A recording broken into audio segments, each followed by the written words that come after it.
morning to all of you. Today we will see some more question answer based on the lesson A Horse and Two Goats. Question 1. Which village has been referred to here? What is the meaning of that village? Give the picture of that village. Describe the village that has been referred in this passage. A passage has been taken from that lesson. The village, there are 700,000 villages in India.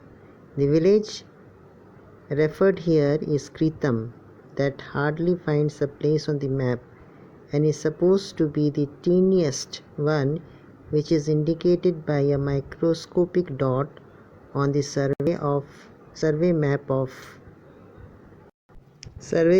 the district of Tamil Nadu. But the size has nothing to do with its meaning. Kritam in Tamil means coronet or crown on the brow of this subcontinent. The village has less than 30 houses, among which only one is built with brick and cement. What is the difference between the big house and the other house in the village Kritam? The village Kritam is a small village that consisted of less than 30 houses, out of which only one is built with brick and cement. It is painted in the bright yellow and blue all over with marvelous carvings of gods and gargoyles on its pillars.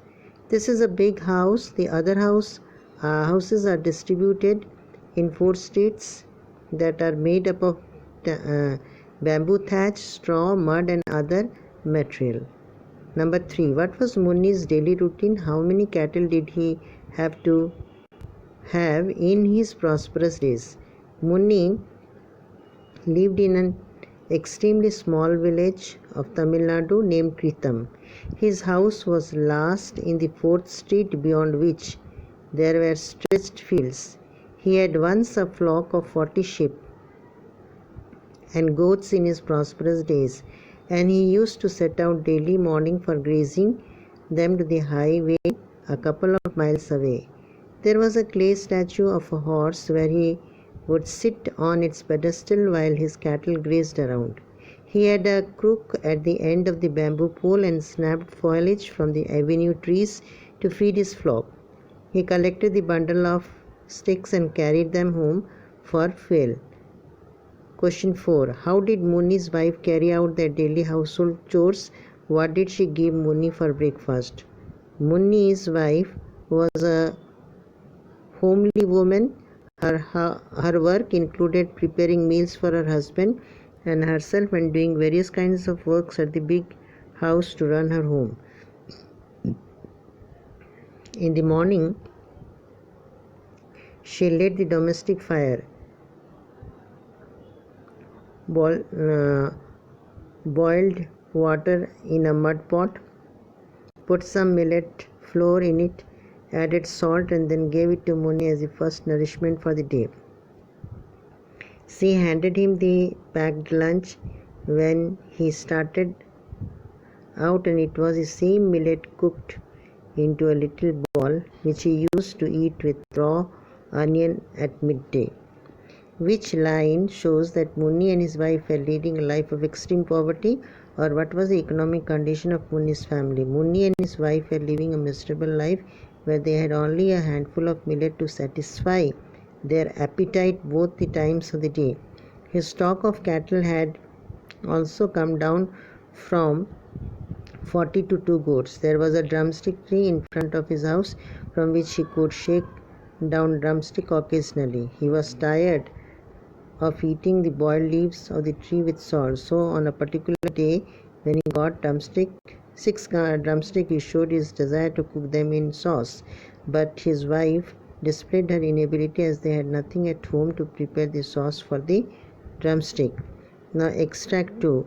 You have only 4 teeth in your jaw, but your craving is for big things. All right, get the stuff for the sauce and I will prepare it for you. Let's see the question answer of that. Question 1. Why was Munni's wife angry with him? What did she ask him to bring? Munni was tired of eating boiled drumstick leaves, so he had a craving to chew the drumstick out of sauce. At this, his wife got angry and rebuked him by saying, "You have only 4 teeth in your jaw, but your craving is for big things." Therefore, she asked him to bring all the ingredients like dal, chili, curry leaves, mustard oil, coriander, gingelly oil, and one large potato required for making the sauce, as their store was empty. She agreed, as she was doubtful whether he would be alive the following year to ask for anything. Number 2. Comment on the appraisal of the humor of shop man by Munni. What was Munni's purpose behind doing this? On being asked by his wife to bring the stuff for preparing sauce, Munni went to the shop in the 3rd street. He was impatient, but the shopkeeper paid no attention on him. Munni kept clearing his throat, coughing and sneezing until the shopman had to ask him, "What ails you? You will fly off that seal into the gutter if you sneeze so hard, young man." Munni laughed in order to please him at being called young man. This made the shopkeeper happy and he liked his sense of humor. By doing so, Munni wanted him to give 1 or 2 items of food on the promise of later repayment. Whenever the shopkeeper was in a good mood, he gave, but when he lost his temper, he refused him and barked at him for daring to ask for credit. Number 3. How did Munni try to attract the shopkeeper's attention? Munni walked off to the shop in the 3rd street from his house. He sat patiently on an upturned packing case below the platform of the shop. When the shopman didn't pay heed, Munni cleared his throat, coughed and sneezed until the shopman could not tolerate anymore and asked his problem. Munni laughed in order to please him when he called him young man. This completely won the shopman over and he liked his sense of humor to be appreciated. Number 4. How did Munni try to befool the shopkeeper? Did he succeed? Munni owed ₹5 and a quarter to the shopkeeper. The shopkeeper asked for it when Munni again approached him for getting some food items on debt.